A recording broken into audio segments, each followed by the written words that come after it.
त्या ठिकाणी आता उद्या आदित्य ठाकरे जाणार आहेत. गेल्या 20 दिवसापासून त्यांचं उपोषण सुरू आहे.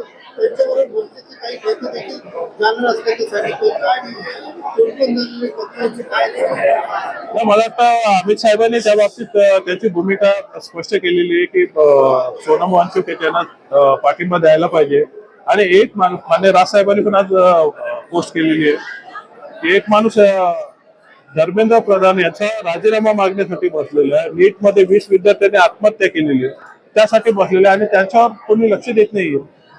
अत्यंत चिंतेची बाब आहे. आणि अशा व्यक्तीला जर आपण पाठिंबा दिला नाही तर काय अर्थ नाही. त्या अनुषंगाने आमचा त्यांना पाठिंबा आहे. निश्चितच जे गेलेत त्यांना काय पद वगैरे अशी काही व्यवस्थित दिलेली नाहीये. तो त्यांचा अंतर्गत विषय जरी असला तरी पण आता त्यातली काही लोक आमच्या पदाधिकाऱ्यांना भेटतायत, कार्यकर्त्यांना भेटतात आणि त्यांना त्याचं मन परिवर्तन करून बीजेपीत या असं सांगायचा प्रयत्न करतात. आमचे सहकारी कार्यकर्ते आम्हाला सांगतात या गोष्टी. आमच्यापर्यंत अशा येतात ही लोक, आपलेच पक्ष सोडून गेलं, आपण त्यावेळेस काय यांना बोललो नाही आणि परत आम्हाला हे करायला बघतात. तर ही लोक का गेले, त्यांना कुठले पॅकेज मिळाले हे सगळं आम्हाला माहिती. परंतु इतकी वर्ष आम्ही एकत्र काम केलंय, कुठेतरी एका चांगल्या भावनेने जाऊ दे, तुम्ही गेला तुम्हाला नाही जमलं जा. परंतु हे असं करत असेल तर आम्हाला काहीतरी बोलावं लागेल. तो एक इशारा देण्याच्या हिशोबाने मी बोललो. काय आहे, करोनामध्ये आम्ही खूप आमच्या सर्व सहकार्यांनी खूप कामं केली. मी तर लाखो रुपयाचे आम्ही स्वखर्चाने तुम्ही पाहिलं असेल वॅक्सिनेशन वगैरे आम्ही स्वतः हे करून केलेले. या गोष्टी काही लोकांना आवडल्या नाही.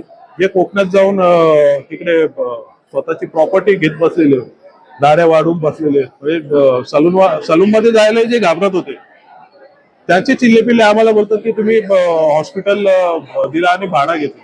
आता भाडा त्या ऍडमिनला दिला, ते प्रशासनाने दिला, आमचा काय संबंध नाही. 5 न 10 लाख रुपये घेऊन आमचं काय होणार.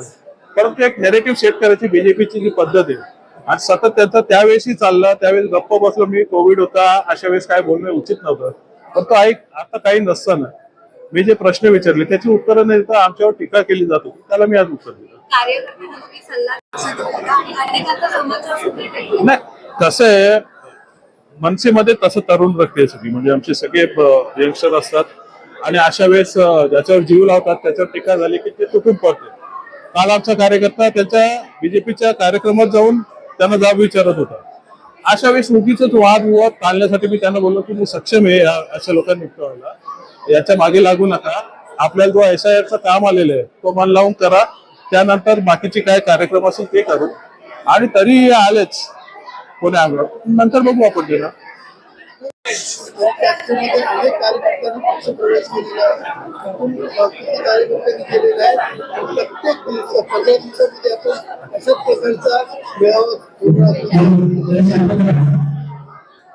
नाही, खरं तर आमच्या नवीन नियुक्त्या पण आज करायच्या होत्या, मान्य राजसाहेबांनी केलेल्या आहेत.